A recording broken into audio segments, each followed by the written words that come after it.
All right, so we got a Sadia Khan repost. So let's see what she says this time. Men can compensate bad looks, women can't. When a man is not that good looking, he's super funny, he's super intelligent, he's super successful, he becomes attractive. Especially if he's funny, like that's the easiest way to get women. Whereas women don't have a compensatory strategy. You can be nice, you can be kind, but a guy's not going to think, wow, you're gorgeous. He's just going to think you're a nice, kind, I'll marry you because you're great. But he won't convince himself that you're beautiful. Okay, so this is sort of true and sort of not. I'll explain. So for the first part, sure, a guy can become funny, he can get some money, he will get a girl, but it still won't be the girl that he truly wants. So now we're back to the same circular argument, right? Some guys have that essence, even with nothing. And that's the truth that a lot of girls probably wouldn't want to admit, right? There's a lot of guys that have the essence and a lot that don't. There's a lot of very unsuccessful guys. When we talk about success, we're talking about money, status, whatever.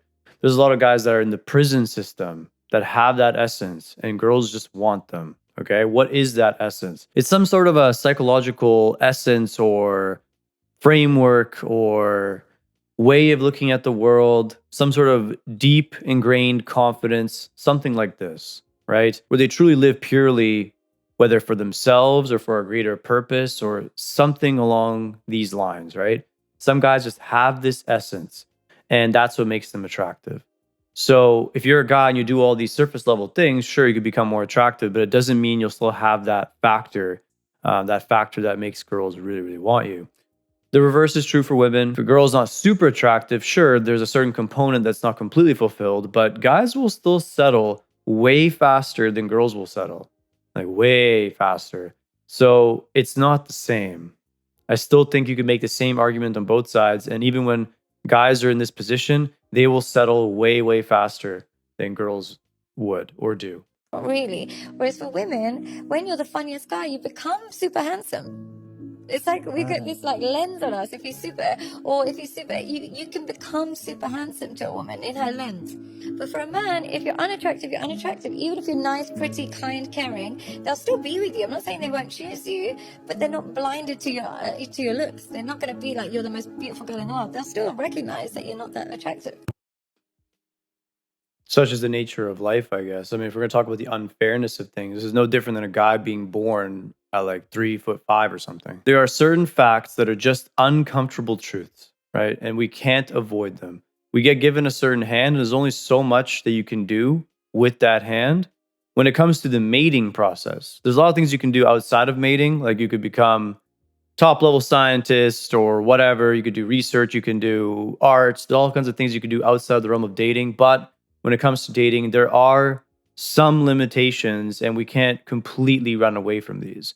But I do believe that regardless of what position you're in, you can do better than the previous generation, your parents, okay? Because you're a product of your parents. So if your parents got together and if you're going to make the argument that you're not as high of tier, for example, then there still is a chance for you. You just have to set your sights correctly and realize that from your own life, what you can strive for, what you can't. And that could be very challenging because we all want to think we can do anything, but we can't. This is just the reality of life. There's certain things we can do in certain lanes. There's other things we cannot do in different lanes, right? And this is one of those, like I said, uncomfortable conversations because it enters into the realm of, you could argue, nihilism, black pill, all these things. I don't think you need to live with that sort of lens. I do think that there's a lot of opportunities you can create for yourself, even if you don't have the perfect dice roll, okay, whether you're male or female. So I just don't think it's a good way to live thinking, oh, well, I got screwed, therefore I'm going to give up, right? I think part of the challenge is pushing through what other people say you can be and ultimately what you yourself limit yourself to be, right? I think if you can find a way to see it this way, it will change your perspective and life will be a lot less daunting to live. If you like this video, like and subscribe. If you want to see more of my private content, click the link in the description below.